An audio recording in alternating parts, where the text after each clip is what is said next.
Cinema serial നടൻ അനീഷ് രവി ചെറിയൻകീഴ് പറഞ്ഞ ഒരു കഥയാണ്. ഒരു വിദ്യാർത്ഥിയുടെയും ടീച്ചറിന്റെയും. ക്ലാസ്സിലെ എല്ലാ കുട്ടികളെയും പ്രത്യേകം പരിഗണിച്ചിരുന്ന ടീച്ചർ ഈ ഒരു വിദ്യാർത്ഥിയെ മാത്രം അവഗണിക്കുകയും പിന്നീട് അവന്റെ പ്രശ്നങ്ങൾ എന്താണെന്ന് തിരിച്ചറിഞ്ഞ് അത് ആ വീഡിയോയിൽ പറയുന്നുണ്ട്. അവ എന്തുകൊണ്ട് അങ്ങനെ ആയിത്തീർന്നു എന്ന് അറിഞ്ഞതിനു ശേഷം ടീച്ചർ അവനോടുള്ള സമീപനത്തിൽ ഒരു മാറ്റം വരുത്തിയപ്പോൾ, അവനെന്ന് കേൾക്കാനും ഒന്ന് പരിഗണിക്കാനും തുടങ്ങിയപ്പോൾ അവനിലുണ്ടായ മാറ്റം. ഇതാണ് സിനിമ സീരിയൽ നടന്ന അനീഷ് രവി ഈ പറയുന്ന വീഡിയോയിൽ കൂടെ പറയുന്നത്. തീർച്ചയായിട്ടും അത് നമുക്ക് എല്ലാവർക്കും ഒരു പാഠമാണ്. ചിലപ്പോൾ നമ്മുടെ വീട്ടിലെ മക്കളെയും അല്ലെങ്കിൽ നമ്മളെ ബന്ധങ്ങളെയും നമ്മുടെ അയൽവാസികളെയൊക്കെ പരിഗണിക്കാതെ ചിലപ്പോൾ കുറ്റങ്ങളും കുറവുകളൊക്കെ ഉണ്ടാവും. പക്ഷെ അവരൊന്ന് തിരുത്താനും ഒന്നും കൂടി അവരൊന്ന് പരിഗണിച്ചൊന്ന് കൂടെ നിർത്താനും ശ്രമിച്ചിരുന്നെങ്കിൽ ചിലപ്പോൾ ഇന്ന് അവർ നമ്മളോട് കാണിക്കുന്ന ഈ പെരുമാറ്റങ്ങളിലും സമീപനങ്ങളിലും ഒരുപാട് മാറ്റങ്ങളും ഒരുപാട് അത്ഭുതങ്ങളൊക്കെ സംഭവിക്കാം. അതുപോലെ ഒരു ടീച്ചർ ഒന്ന് മാറി ചിന്തിച്ചപ്പോൾ, അവനൊന്ന് കേൾക്കാനും പരിഗണിക്കാനും ശ്രമിച്ചപ്പോൾ ഒരു വിദ്യാർത്ഥിക്കുണ്ടായ മാറ്റങ്ങളെ കുറിച്ചാണ് സീരിയൽ നടൻ അനീഷ് രവി പറയുന്നത്. നമുക്കൊന്ന് കേട്ടു നോക്കാം. എല്ലാ ദിവസവും ടീച്ചർ ക്ലാസ്സിൽ വരുമ്പോ കുട്ടികളോടായിട്ട് പറയുമായിരുന്നു, ഗുഡ് മോർണിംഗ് പറഞ്ഞതിന് ശേഷം പറയും, I love you my students എന്ന് ഓരോരുത്തരുടെയും പേരെടുത്ത് പറയുമായിരുന്നു. പക്ഷെ ഒരു കുട്ടിയോട് മാത്രം ടീച്ചർ അത്ര ഇഷ്ടത്തോടെ അല്ല പറഞ്ഞിരുന്നത്. ഉള്ളിൽ ഒരല്പം മടിയുണ്ടായിരുന്നു ഐ ലവ് യു പറയാനായിട്ട്. മറ്റു കുട്ടികളൊക്കെ ക്ലാസ്സിൽ ഹോംവർക്ക് ചെയ്യുമ്പോൾ ഹോംവർക്ക് ചെയ്യാതെ വരുന്നൊരു കുട്ടി, മുടി നന്നായി ചീകി വെക്കാൻ പറഞ്ഞാൽ കേൾക്കാതെ വരുന്ന ഒരു കുട്ടി, യൂണിഫോം ഒന്നും അത്ര വൃത്തിയായി കഴുകി സൂക്ഷിച്ചു കൊണ്ടുവരാത്ത ഒരു കുട്ടി. സ്വാഭാവികമായിട്ട് ടീച്ചർക്ക് ആ കുട്ടിയോട് അത്ര താല്പര്യം ഉണ്ടായിരുന്നില്ല. മാർക്കിടുമ്പോഴൊക്കെ ഓരോ ദിവസം കഴിയുന്തോറും ഈ മോന് മാർക്ക് ഇങ്ങനെ കുറഞ്ഞുകൊണ്ടേയിരുന്നു. ക്ലാസ്സിൽ ഏറ്റവും ബേക്കിലായവൻ, അവസാനത്തെ ആളായി മാറിയവൻ. ദിവസങ്ങൾ കടന്നുപോയപ്പോൾ ഒരു ദിവസം പ്രിൻസിപ്പൽ ടീച്ചറെ വിളിച്ച് പറഞ്ഞു, ആ മോന്റെ പ്രോഗ്രസ് കാർഡ് കാണിക്കുവാൻ പറഞ്ഞു. കാണിച്ചപ്പോ ഏറ്റവും ബേക്കിലാണ് ഈ കുട്ടി. കഴിഞ്ഞ 2 വർഷങ്ങൾക്ക് മുമ്പുള്ള ആ മോന്റെ പ്രോഗ്രസ് കാർഡ് പ്രിൻസിപ്പൽ ഈ ടീച്ചറിന്റെ മുന്നിലേക്ക് വെച്ചു കൊടുത്തു. ക്ലാസ് ഫസ്റ്റ് ആണ്. അപ്പൊ ഈ ടീച്ചർ അന്തം വിട്ടുപോയി. എന്താ സംഭവിച്ചത്?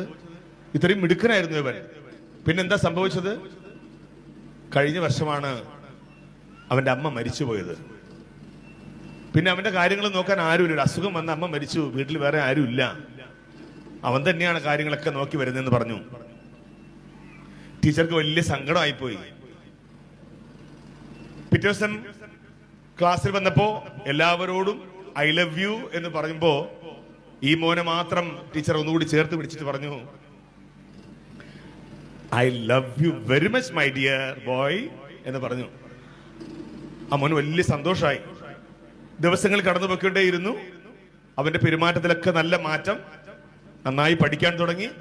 വർഷങ്ങൾ കടന്നുപോയി. 10ാം ക്ലാസ് കഴിഞ്ഞപ്പോ കഴിയുന്ന സമയത്ത്, എല്ലാവരും പിരിയുന്ന സമയത്ത് മറ്റു കുട്ടികളൊക്കെ മികച്ച സമ്മാനങ്ങൾ കൊണ്ട് ഈ ടീച്ചർക്ക് സമ്മാനിച്ചു. ഈ മോന് കൊടുക്കാൻ വേറൊന്നുമില്ലായിരുന്നു. അവൻ ഈ ടീച്ചർക്ക് കൊണ്ട് കൊടുത്തത് ഒരു പകുതിയായ ഒരു പെർഫ്യൂമും മാത്രമാണ് കൊടുത്തത്. ഒരു പൊതിഞ്ഞ ഒരു പേപ്പറിൽ കൊണ്ട് കൊടുത്തു. ടീച്ചർ ആ പെർഫ്യൂം വാങ്ങി തന്റെ വസ്ത്രത്തിൽ അടിച്ചു, സ്പ്രേ ചെയ്തു. അപ്പൊ അവൻ പറഞ്ഞു, ടീച്ചർക്കിപ്പോ എന്റെ അമ്മയുടെ മണമാണ്. മരിക്കുന്നതിന് മുമ്പ് അമ്മ ഉപയോഗിച്ചിരുന്ന പെർഫ്യൂം അവൻ കാത്തു വെച്ചിരുന്നു.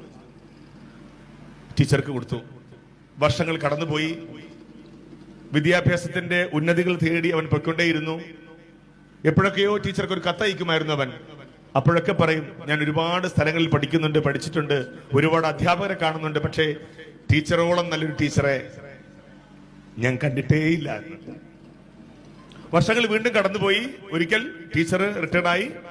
ടീച്ചറുടെ അഡ്രസ്സിൽ ഒരു കത്ത് വരുന്നു. ആ കത്തിൽ ഇങ്ങനെയാണ് പറയുന്നത്, എന്റെ വിവാഹമാണ്, ടീച്ചർ വരണം, ഉറപ്പായും വരണം, ഞാൻ ടീച്ചർക്ക് വേണ്ടി കാത്തിരിക്കും, ഡോക്ടർ ട്രോയ്. ടീച്ചർക്ക് മനസ്സിലായി, മോനെ അറിയാലോ, വർഷങ്ങൾ കടന്നുപോയി. കല്യാണത്തിന് പോകാൻ തീർച്ചയായിട്ടും ടീച്ചർ ചെന്നു. വലിയ കെങ്കേമമായ കല്യാണമാണ് നടക്കുന്നത്. ടീച്ചർ ഏറ്റവും ബേക്കിൽ പോയി നിന്നു. അപ്പോ അകലെ നിന്ന ടീച്ചറെ അടുത്തേക്ക് വിളിച്ചു. ഫ്രണ്ടിൽ ഇരിക്കാൻ പറഞ്ഞു. ഫ്രണ്ടിൽ വരുമ്പോൾ ഒരു ടീച്ചറുണ്ട്, റിസർവ് ഫോർ മൈ മദർ, എൻ്റെ അമ്മയ്ക്ക് വേണ്ടി മാത്രം കരുതി വെച്ചിരിക്കുന്ന ഒരു ചെയർ. ആ ചെയറിലേക്ക് തന്റെ ടീച്ചറെ കൊണ്ടിരുത്തി. അതിനുശേഷം ചടങ്ങുകളെല്ലാം കഴിയുമ്പോൾ ഇദ്ദേഹം സ്റ്റേജിൽ നിന്ന് പറയുകയായിരുന്നു, ഈ ടീച്ചർ ഇല്ലായിരുന്നുവെങ്കിൽ ഈ നിൽക്കുന്ന ഡോക്ടർ ട്രോയ് ഇന്നുണ്ടാവില്ലായിരുന്നു എന്ന്. വളരെ ആത്മാർത്ഥതയോടെ, വളരെ സ്നേഹത്തോടെ, ഇഷ്ടത്തോടെ, നിറഞ്ഞ കണ്ണുകളോടെ അയാൾ പറഞ്ഞു. അതിനേക്കാൾ സന്തോഷത്തോടെ ടീച്ചർ പറഞ്ഞത് ഇങ്ങനെയാണ്, മോനെ, നീ ഇല്ലായിരുന്നെങ്കിൽ ഞാൻ ഒരിക്കലും ഒരു നല്ല അധ്യാപികയാകില്ലായിരുന്നു എന്നാണ്. അങ്ങനെ പരസ്പരം പങ്കിട്ടെടുത്ത സ്നേഹം.